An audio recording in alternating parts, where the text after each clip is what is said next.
Alors, à quelques heures du verdict, s'il y en a un clair de cette présidentielle américaine, quelles sont les préoccupations aujourd'hui des investisseurs? On en parle avec vous, Xavier Chapard, bonjour. Bonjour. Vous êtes stratégiste chez LBP AM, la Banque Postale Asset Management. Le pire des scénarios, on l'a déjà dit, mais il faut revenir dessus pour les investisseurs, finalement, c'est de ne pas savoir demain s'il y aura un vainqueur ou pas. Et dans ces cas-là, on sent bien que les marchés vont swinger. C'est ça, hein, le truc. C'est ça. On voit qu'il y a beaucoup de volatilité déjà depuis ce week-end, en fait, avec la remontée de Harris dans les sondages. Puis, en fait, on arrive aux élections avec un marché qui price Trump dans l'ordre de 60% de chances de victoire. Donc ça veut dire qu'il y a Comment vous le voyez ça? Comment on peut dire ça?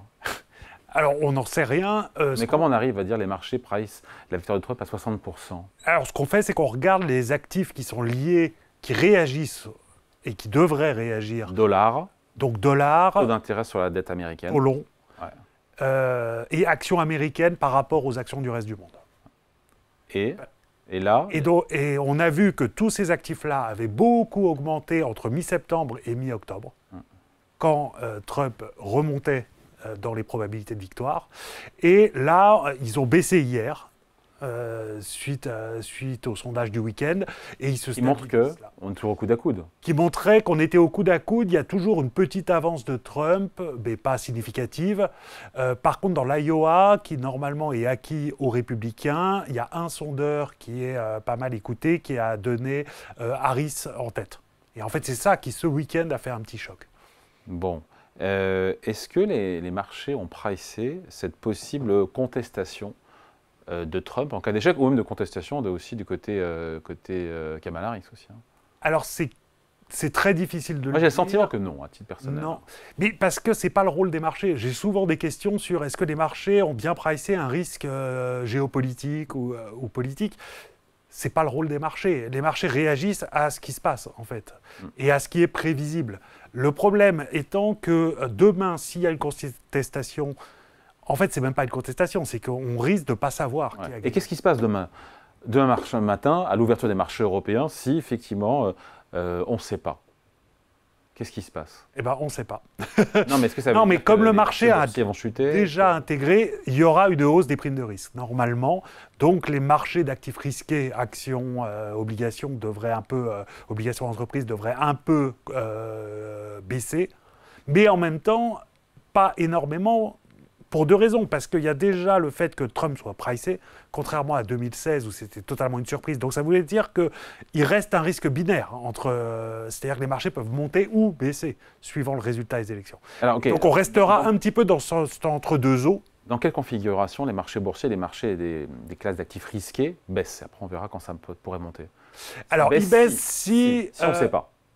Alors si on ne sait pas, S'il n'y a pas de il y aura facteur beaucoup clair. de volatilité. Et ils baissent un petit peu, mais de façon ordonnée, si Harris gagne.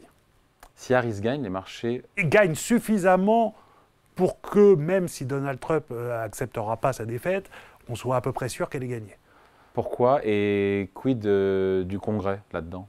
Alors, ça c'est un Parce autre... elle promet des fortes hausses d'impôts, notamment sur les sociétés, de 21 à 28%. Tout à fait. Et pour ça, c'est ça qui fait baisser. Mais ça, c'est que si elle a les deux chambres, en fait, qu'elle sera Exactement. capable de mettre en œuvre ça, sachant que le Sénat, on devrait avoir la réponse cette nuit, et il devrait être emporté par les Républicains. La Chambre des représentants, c'est du 50-50 aussi, Ouais. et il y a des chances qu'on n'ait pas de résultat avant le week-end aussi.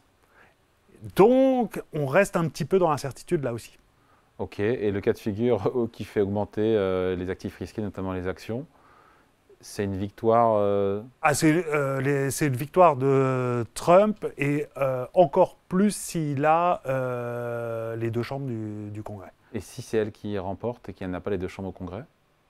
Comme je disais, une légère baisse des actions, mais de 1 ou 2%, enfin de 2% on va dire, parce qu'elle ne sera pas capable de mettre en œuvre ses politiques budgétaires de hausse de taxes et tout ça, mais c'est quand même une politique globalement moins pro-business. Ouais, après, beaucoup disent, enfin certains commentateurs disent que finalement aucun des deux candidats n'est vraiment favorable à Wall Street, parce qu'avec Kamala Harris, on a les hausses d'impôts sur les sociétés de 21, je l'ai dit, à 28%, mais avec Trump, on a comme la guerre commerciale aussi qui est de retour, 10% de droits de douane sur toutes les importations, 100% ou plus sur la Chine. Le problème, c'est que ça se voit dans le long terme. Mais pas à court terme. Moins à court terme que des baisses de À court taxes. terme, les marchés financiers s'en foutent. Et surtout, ils voient les baisses de taxes. Et ça, c'est Quelle directement. baisse de taxes? Non, la pérennisation. C'est Alors, pas de nouvelles. dans la proposition de Trump, il y a le fait de pérenniser les baisses de taxes Oui. de Ah, les 2017. baisses d'impôts sur les sociétés. Non, c'est les baisses d'impôts sur les ménages Ah, aux ménages aussi. et quelques baisses d'impôts indirectes sur les sociétés, mais ce n'est pas le taux d'imposition des bénéfices. Hein. Ouais. Ça, c'est 21%, c'est durable. Ouais. Ce qui peut être mis en cause dans les 2 prochaines années, c'est les baisses de taxes sur les ménages et les baisses de taxes sur l'investissement. Mais Trump les pérennise, il ne va pas plus loin. Il les pérennise, mais donc ça veut dire quand même, en gros, 1 point de PIB de plus de déficit ou 1 point de PIB de moins de taxes à horizon 2026. Et il propose aussi de baisser les taxes sur les entreprises, le 21% à 15%. Ouais. Et c'est cet espoir-là qui ferait monter les actions à court terme, et sachant que ce qu'il ferait sur la partie commerciale ou tout ça, ça ne sera pas avant son intronisation et même quelques mois après. Donc l'impact au plus tôt des droits de douane et tout ça, ça sera la fin 2025. Ouais. Un programme, il faut le dire, Donald Trump, et c'est pas de faire de la politique que de le dire, qui est très inflationniste, entre les droits de douane en plus, l'expulsion de centaines de milliers d'immigrés sans titre de séjour, titre sur permanent, pardon, il faut être précis, c'est violemment inflationniste. On sait que les Américains sont colère à juste titre des 20% de hausse d'inflation sous Joe Biden. Je ne dis pas qu'on ira à ce niveau-là, mais c'est le retour de l'inflation, avec toutes les conséquences que ça peut avoir d'ailleurs sur la Fed, qui risque de se dire je lève le pied en attendant de voir, parce que l'inflation aujourd'hui elle est à 2,1%. Au mois de septembre en glissement annuel, elle va remonter. Hein. Et c'est le problème du populisme, c'est que vous promettez tout. Et dans le protectionnisme, donc les droits de douane, ce que dit pas Trump, c'est que ça augmente l'inflation de l'ordre de 1 point à horizon de la fin de l'année prochaine si c'est mis en œuvre. Si vous réduisez... 1 point, c'est pas dramatique non plus. Bon. C'est pas dramatique, mais c'est en plus... Disons que la Fed espère que l'inflation revienne grosso modo vers les 2% début 2026. Alors aujourd'hui, on y est. Mais qu'elle y reste. On n'y est pas encore totalement. Ouais. On est à 2,1%. On y est. Oui, mais je parlais d'inflation sous-jacente. Ah oui, on est à quoi? On est à 3, on est à 2,7. Ouais. Et le problème, c'est que dans le scénario central, on revient bon an, mal an à 2% en 2026. Si vous rajoutez un point de tarif, un point d'inflation à cause des droits de douane, si vous rajoutez plus de déficit public, donc plus de demandes, donc ça aussi, ça booste l'inflation, et la réduction de l'immigration, ce qui augmente les coûts salariaux, et donc l'inflation, vous pouvez avoir une inflation qui est 2 points au-dessus de ce qu'elle aurait dû être, donc ça veut dire à 4%. Et dans ces cas-là, comme vous le disiez, la Fed... Ça change complètement l'équation. Ça change complètement l'équation de la Fed. Les autos, c'est terminé, dans le meilleur des cas, elle se met en mode pause. Hein. Exactement. Bon.